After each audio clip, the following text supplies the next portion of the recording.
Lowe's knows how to get you ready for holiday hosting with up to 35% off select home decor. And get up to 35% off select major appliances. Plus, members get free delivery, haul away, basic installation, parts, and a 2-year Lowe's protection plan when you spend $2,500 or more on select LG major appliances. Valid through 10/1. Member offer excludes Massachusetts, Maryland, Wisconsin, New Jersey, and Florida. Installed by independent contractors. Exclusions apply. See Lowe's.com for more details. Find the biggest voices in sport on the Sports Social Podcast Network. Like Golf is Ruining My Life with me, Tom Price. And me, Tom Green. Tom, the greatest moment in the golfing calendar is about to unfold. Yep, that's right. Nearly time for me to wear my winter golf gilet. Yeah, and it's also, P.S., Ryder Cup time. Team USA look great. Team Europe look scared. It's all to play for, really. Yes, it is. And it's all over. Golf is Ruining My Life this September. Find us on all podcast platforms. Seriously, though, has anyone seen my new gilet? It's Gore-Tex. It's great. Please wear other clothes with it, Tom. That's offensive. Sports Social Podcast Network.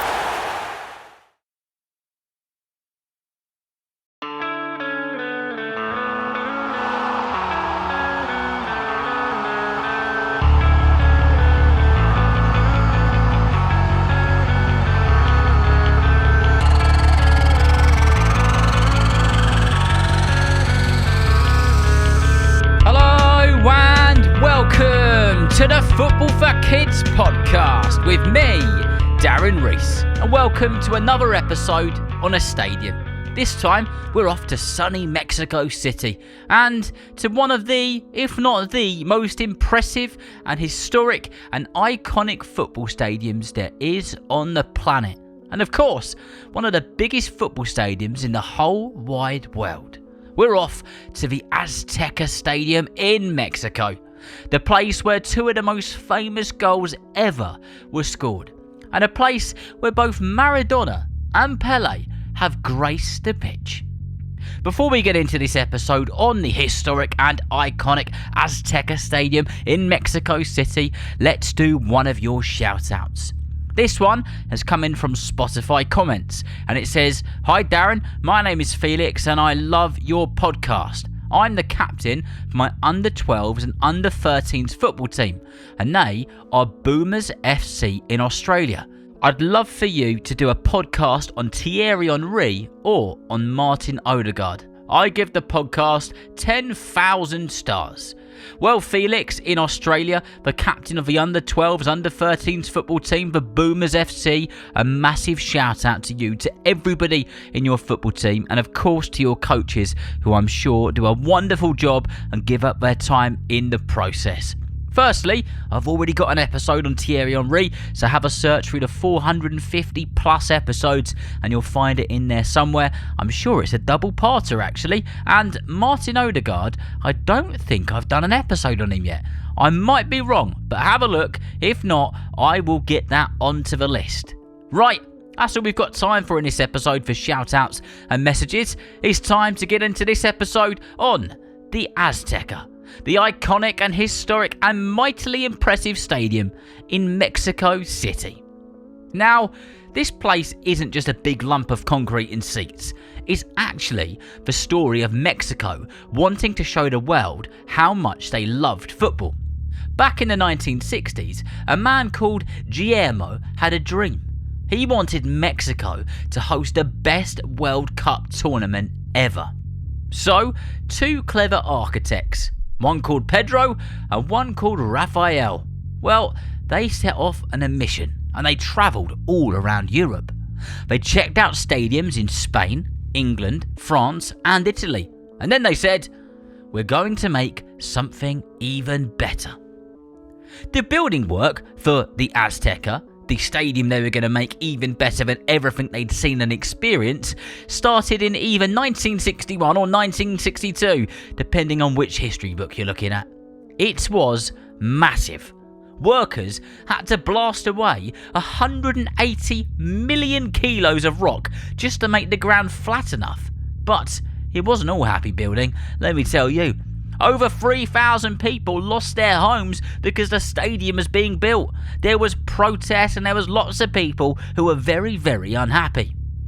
When the stadium finally opened on the 29th of May 1966, the crowd were ready to party. Over 100,000 people were in the stadium, ready to get the first match underway. They were just waiting for the president to get there so they could really get going. However, of course, he was late. They were furious. When he eventually arrived, over an hour later, 100,000 people whistled and booed and clapped in the most aggressive manner you could possibly imagine. They were furious. They were excited. They wanted to get the party going in this multi-million-pound stadium. In fact, the stadium was meant to cost 95 million pesos, which works out to be about 3.5 million quid back then, but it actually cost more. In fact, it ended up costing 200 million pesos, or 7-ish million pounds. To help pay for it, one of the TV companies came up with this clever idea. They sold special luxury boxes to rich fans, and those boxes could be owned for up to 99 years, almost a whole century. When the Azteca first opened, it could fit 107,494 people in it. I know, it's precise, but you know me, I like to get things precise and accurate. But that number was often beaten. In 1968, a football game packed in 119,853 fans, and the all-time record was in 1993 for a boxing match. It was an incredible 132,247 people, plus the 2 fighters and the referee in the ring. Imagine that. Imagine the noise. This multi-purpose stadium was off the charts. Today, the capacity is much smaller, around 87,000, because modern stadiums focus on comfort, safety, and fancy boxes instead. Now, let me tell you, this stadium is one of a kind. It's the only stadium in the world to have hosted 2 World Cup finals. And let me tell you this, it's the only place that has seen both Pelé in 1970 and Diego Maradona in 1986 lift the World Cup trophy. 2 of the greatest players ever on the same pitch with that same World Cup glory in that same stadium. In 1970, Brazil, who were often called the beautiful team, smashed Italy 4-1. Pelé scored, set up teammates, and then lifted that famous Jules Rimet trophy. It was the last time that he would do so in his career. It was the perfect ending to his World Cup story, and it happened in that very stadium. Fast forward to 1986, 16 years later, Argentina beat West Germany 3-2 in another epic final. And this time, it was Maradona's turn to raise the modern World Cup trophy high above his head. But wait, the most famous thing about that tournament actually happened a week earlier, in the quarterfinals, in a game between Argentina and England. And oh boy, what a game it turned out to be. First came the goal we'll never forget, the hand of God. Maradona went up against the England goalkeeper Peter Shilton, and instead of heading the ball, he cheekily punched it into the net with his hand. The referee didn't see it, and he awarded the goal. England players went absolutely bonkers, but it was too late. Maradona later joked that it was scored with a little of the head of Maradona and a little with the hand of God. Hence why it's called the hand of God. Then, just minutes later, come the goal of the century. Maradona picked up the ball, sprinted 60 metres or more, dribbled past 4 England defenders and slotted it home. So from cheating to pure genius in a matter of minutes. That was Diego Maradona in a nutshell. And, of course, it happened in the Azteca. It doesn't stop there though. In that same 1986 World Cup, the stadium hosted the semi-final between Italy and West Germany. And that's been known for years as the game of the century. That match went to extra time, and it had 5 goals scored just in extra time. Italy finally won the game 4-3, but the image everyone remembers is the German legend Franz Beckenbauer playing with a dislocated shoulder. His arm was strapped up because Germany had no more substitutes left. So, well, he just got on with it. So, from Pelé to Maradona, to the hand of God, to the goal of century, and even record-breaking boxing fights. The Estadio Azteca isn't just a stadium, it's a colossus of sport, where legends are made and history is quite frankly written. So if you ever get the opportunity to go to the Azteca, here is what to expect. First of all, be ready for a wall of noise, and very, very high noise. The fans sing, they chant and they bang drums, and sometimes whole sections move together doing the Mexican wave. There are flags waving high in the air, trumpets blasting, and the colours of yellow, blue and red from Club America and the bright blue of Cruz Azul. It feels less like a football match and more like a giant street party or carnival. And the people who have experienced it have said it is an experience of a lifetime. And then there's the food, and this is where it gets properly Mexican. Forget your boring hot dogs and burgers. At the Azteca you can smell lime, chili and hot sauce drifting through the stands. And the most famous snack is something called a tartar, a big stuffed sandwich packed with meat, cheese and sometimes avocado, dripping with flavour. And of course, you can sip on an ice cold drink or two.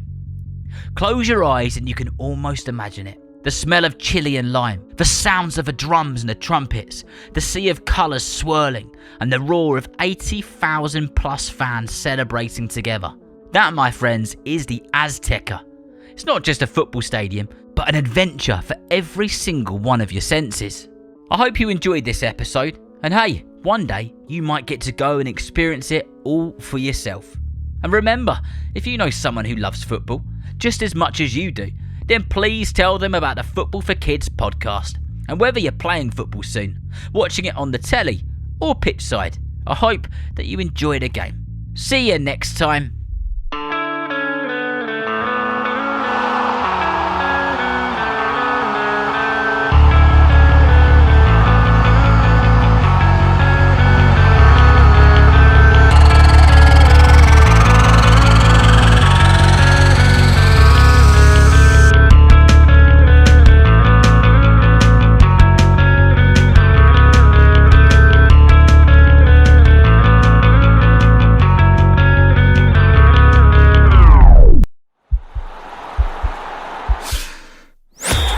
Podcast is part of the Sports Social Podcast Network.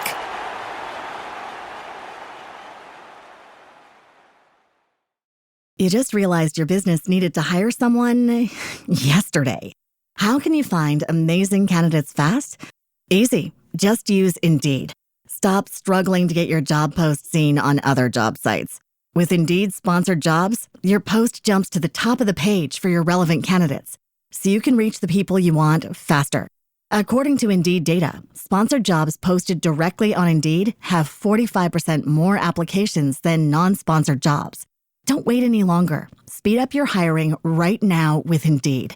And listeners of this show will get a $75 sponsored job credit to get your jobs more visibility at Indeed.com/kidsandfamily. Just go to Indeed.com/kidsandfamily right now and support our show by saying you heard about Indeed on this podcast. Terms and conditions apply. Hiring? Indeed is all you need.